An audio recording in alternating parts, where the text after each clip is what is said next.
Azpeitiko gure esku dago taldea gea, eta herri ekimen bezala ez dakeu partido politikoekin inongo lotura iken. Herrien hitzen zutea emateko, herriena moitu erduna eta gu geugea herriena. Ilusioa sortu nahi dugu.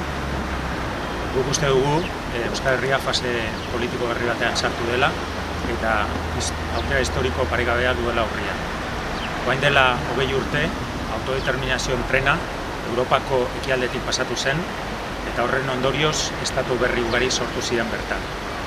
Orain tren hori Europako mendebaldera etorri da. Hor dago Kataluniako adibidea eta baita Eskoziako ere. Guk herri bezala bi aukera dugu. Edo tren horren etorreraren ikusle pasibo gara, edo jarrera aktibo hartzen dugu tren horretara igotzeko. Erabakia gure esku dago.